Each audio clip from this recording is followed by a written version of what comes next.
Hello, we're back for 18.2 on snakes, the most widespread reptiles. Some of you like snakes, some of you hate snakes. I'm not a huge snake person. I remember taking organismal biology in college, and I had a professor. He was a serpentologist, one of the best in the world. And this guy, his name was Dr. Carmichael. And Dr. Carmichael had a 15-foot long snake that he brought to class one day, and we took a big class picture with the snake hanging off of our shoulders. And all I could think about was the fact that if I was alone in the room with a snake, I'd be a snack. So, I'm not a huge fan, but we're going to learn about snakes today. Snakes are legless, long, cylindrical bodies covered with dry scales. They're reptiles, of course. Their movement's broken down in 4 categories. Different snakes have different kind of movements. The first one is lateral movements. These allow snakes to move side to side, also called serpentine. So you can see this movement from side to side like a king cobra. You have rectilinear movement, allows inching forward, so it kind of sneaks up, something you might see in like the Jungle Book while stalking the prey, like a rainbow boa snake. Concertina movement is like the western diamondback here, used on smooth surfaces. The snake coils and uncoils itself to move itself forward. And lastly, you have sidewinding, lunging sideways. Snake actually leaves the ground like the desert adder, and those are kind of unpredictable movements. That would scare me the most.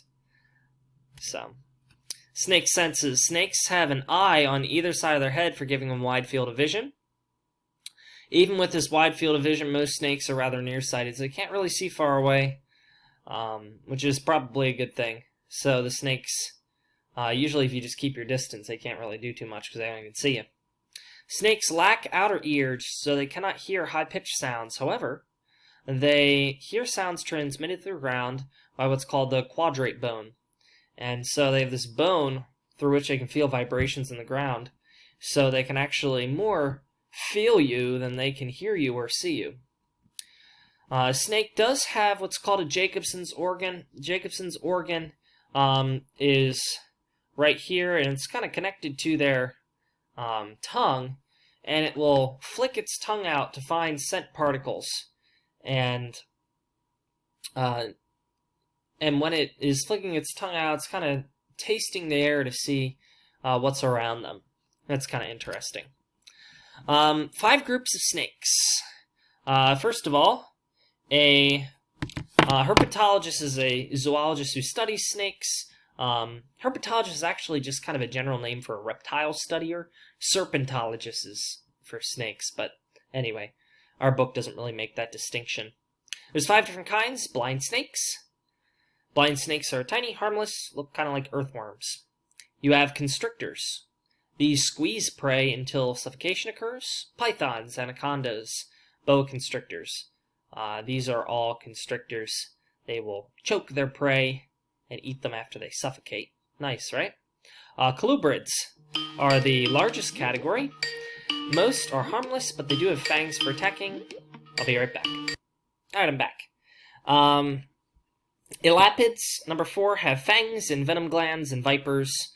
Also called like old world snakes.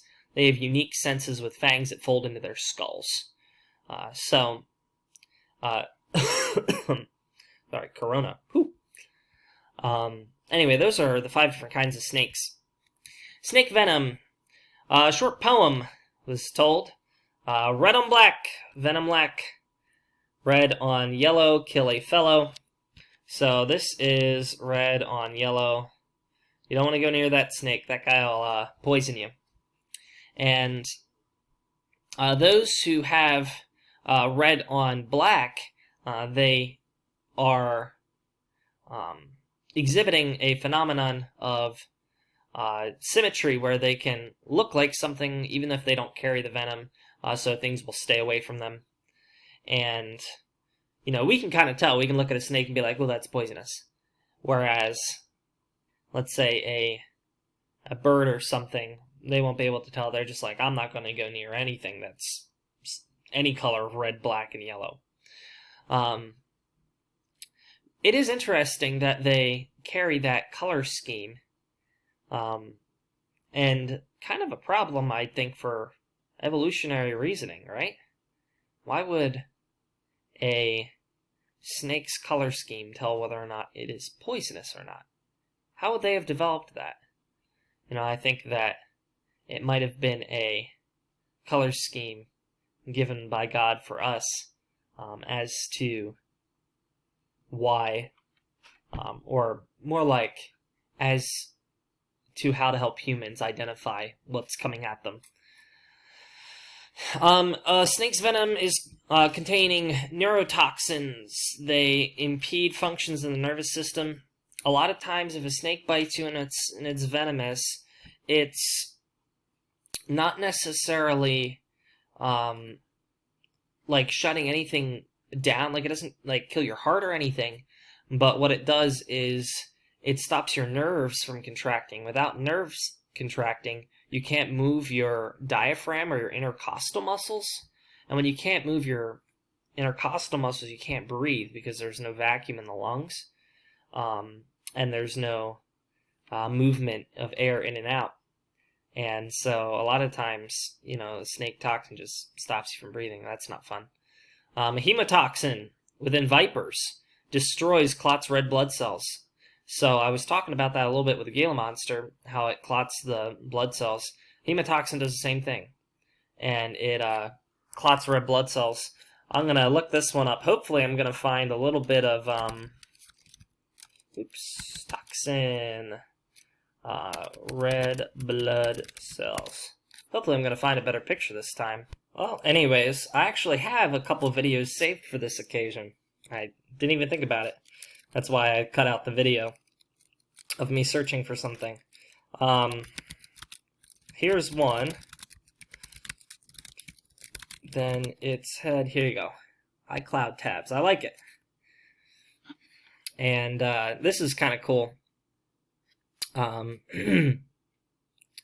And oh, it's running a little slow today. Here it is. So this is an egg. Take a look at this snake, how it just chomps on this thing. Come on, start chomping. There it is.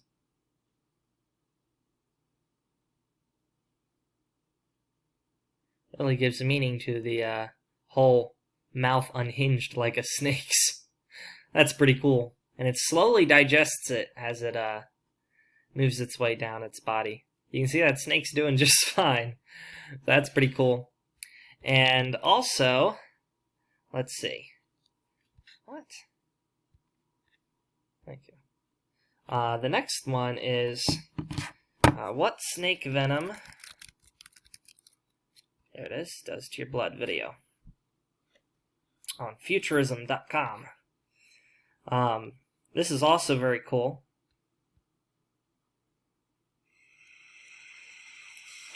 Технологии просты, но это смертельно опасный бизнес. Anyway, so what they do is they catch a snake here, and they make him bite into this film, whereby it can collect the venom. You can see the venom coming through here. Змеиный яд стоит. And they collect it and inject it into blood. So that's blood. That's about 10 seconds later. That's blood. So you can see that that's pretty incredible. And you can read this with the black mamba. The death rate's 14%, even with antivenom therapy. That's crazy. And so, anyways, that is hemotoxins. And anyways, fortunately, antitoxins can neutralize snake venom effects, at least somewhat. Some of the more powerful ones, it doesn't look too good. Anyway, you have some section reviews, and I have a short idea along with snakes, and that is something out of the book of Revelation. I like this. That great dragon, that old serpent, the one in the garden, called the devil and Satan, deceived the whole world. He's cast out of heaven. His angels are cast out with him. And what's the end of him? It says, and they overcame him by the blood of the Lamb and the word of their testimony, and they loved not their lives unto their death. It says, the devil may be come unto you, and he's pretty angry about it, but he knows he has but a short time. The battle's already won, and that's pretty amazing. So, anyways, that's all I have for you today. Hopefully you're encouraged. The battle's won, and Jesus has died. His blood covers our sins, and we can win in our own personal lives through, as the Bible says, through the blood of the Lamb and through the word of our testimony. All right, I'll see you guys later.